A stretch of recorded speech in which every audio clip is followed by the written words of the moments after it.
ብዙ ነገር በጣም ብዙ ነገሮች ልትደራረጉ ትችላላችሁ። ተለያያችሁ፣ የራስሽን ህይወት ጀመርሽ፣ ቀጥልሽ። አብርሃም ነገር በጣም ከባድ አንኳር የሆኑ አስተያየቶችን ነው የምሰጠው እና ንግግሮችም አንዳንድ ነገር እናንተም ሀሳብ አስተያየታችሁን በደንብ አድርጋችሁ እዚህ ጋር እንድታረጉ እፈልጋለሁ ማለት ነው። አንደኛ ነገር ያው አይታችኋል። ማን ነው ስሟ? ጽጌ መታለች ከአብርሃም ጋር።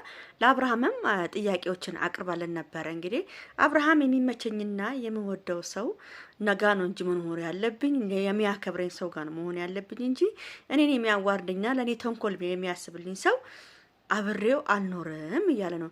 ለማንኛውም ይሄን ቪዲዮ በደንብ አድርጋችሁ ላይክ አድርጉ እሺ ውዶቼ። እና ጽጌ ሁለቱን አንድ ላይ ባቆምልሽ ማንን ትመርጫለሽ አላት። መምረጥ አልቻለችም። ያው አንተ የተመቸህ ጋር ነው መሆን ያለብህ። ኦኬ ትክክል ነሽ፣ እሱ ጋር ማለት ነው። ደግሞ አንዳንድ ጥያቄዎች ደግሞ የሆነ ቦታ ላይ ደግሞ አናደሽኛል። አንቺ ለምንድን ነው ከዳኒ ጋር የተለያየሽው? ከዳኒ ጋር ለምን ተለያያችሁ? በቃ ከዳኒ ጋር ያለሽ ነገር ወይ አከብርሽም ይሆናል ወይ ብዙ ነገር በጣም ብዙ ነገሮች ልትደራረጉ ትችላላችሁ። ተለያያችሁ፣ የራስሽን ህይወት ጀመርሽ፣ ቀጥልሽ። አብርሃምም ልክ እንዳንቺ የራሱን ህይወት ጀመረ ማለት ነው። እንግዲህ ቤተሰብ ከባባር ነገሮች እየመጡ ነው። ሁሉንም እንግዲህ እና አብርሃም ለበጎ ነው ብሎ መቀበል ያለባቸው። በአንደኛ ደረጃ ደግሞ ይኸውላችሁ ልንገራችሁ፣ ብዙ ጊዜ ነግሬያችኋለሁ። አንድ ሴት ነገርኳችሁ እኮ አንድ ሴት አንድ ወንድን ካከበረችው ከወደደችው ቤቱን አጽርታ ምን ብላ ባሌ የኔ ፍቅር ምናምን ብላ እንክብክብ አድርጋ ከተቀበለችውና ፏ ብሎ ቤቱን እንዲህ የምታደርግ ሴትና አንተ እንደዚህ ነህ በቃ አልፈለገ ምናምን ከምትል የትኛውን ነው የሚመርጠው? የሚመርጠው እጅ የምትንከባከበዋን ሴት ነው። ገብቷችኋል? በቃ አብርሃም ከሄርሜላ ጋር እኔ ደስተኛ ነኝ፣ ከሄርሜላ ጋር በጣም ፏ ብዬ ነው እኔ የምኖረው ያለሁት ብሏል። እንግዲህ ሩታም የራሷን ህይወት ልክ እንደ ጽጌ የራሷን ህይወት መምራት ነው ያለባት። ገብቷችኋል? ስለዚህ ምንም የሚካበር ነገር የለም። ጽጌ ራሱ ከዛ ልጅ ጋር እንዴት ነው የምትሆነው?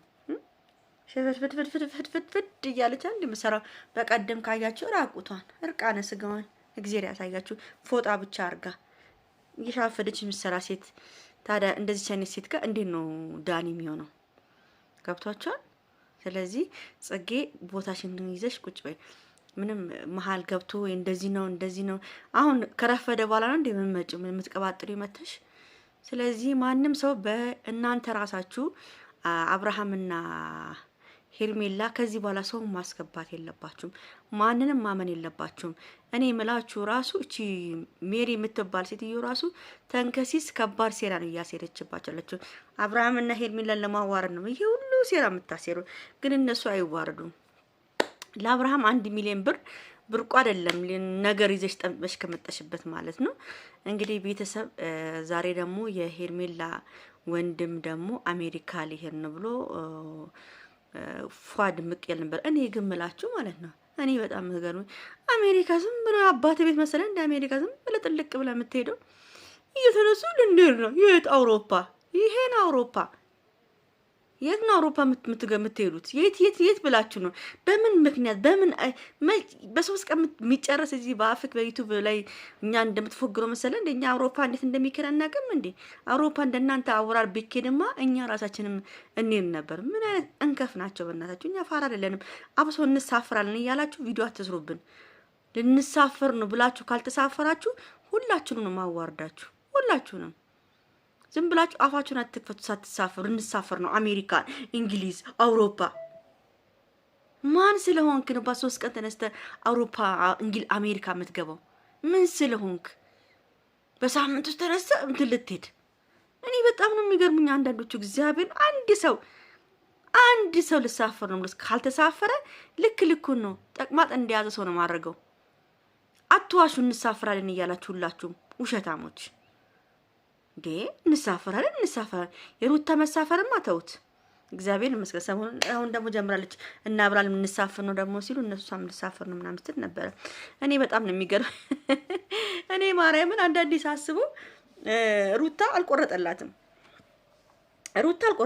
አብርሃምን ተወዷለች፣ እልህም አለባትም፣ ተወዷለችም፣ ታፈቅረዋለችም። ገብቷችኋል? እና ደግሞ እኔ ደግሞ ዛሬ የሰማሁት ነገር ምን መሰላችሁ እናንተ? በኢየሱስ ስም እንደው ጉድ እኮ ነው። እኔም ምን ሰማው ነገር ማለት ነው። የአብርሃም ልጁ አይደለም ልጅ አይደለም። ሩታ አልወለደችም፣ ገና አልወለዱም።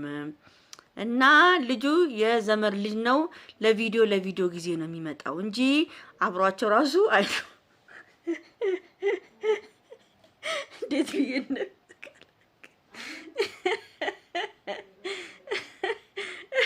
እግዚአብሔር አብሯቸው አይኖርም። ልጁ አንዴ ለትወና ሲፈለግ ነው ህፃኑ ልጅ የሚመጣው እንጂ አይደለም። እሺ እኔ ደግሞ አንዳንዴ ሳስበው ሩታ እንግዲህ ሁሌ እንደፈለገች ነው የምትጠው። ልጅ በጥጦ ነው የሚቀመጠው። ለማን አስቀምጣ ነው የምትሄደው? ለሰራተኛ አስቀምጣ የምትሄደው? ለማን ጥላው የምትጠው? እንደዚህ ውጪ እየወጣች ቪዲዮ የምትሰራው ህፃኑ ልጅ እየተቀመጠ ነው ልዑል እና ልዑሌ የእነሱ ልጅ አይደለም የሚባል ነገር ደግሞ እየወጣ ነው። መረጃዎች በጣም ብዙ መረጃዎች እየወጡ ነው ያሉት። ቤተሰብ ብቻ እኔ እንጃ። ልዑሌ ደግሞ አብርሃምን ይመስላል። ቤተሰብ አብርሃምን ይመስላል እንዴ? አብርሃም ልጅ ነው ግን የጎያ የዘመድ ልጅ ነው እንጂ አይደለም ብለው እንደው በቃ እግዚአብሔርን ብለው ነው እንትን ያሉት። እንደው በእግዚአብሔር ስም ነው የማሉት። ልዑል የእነሱ ልጅ አይደለም።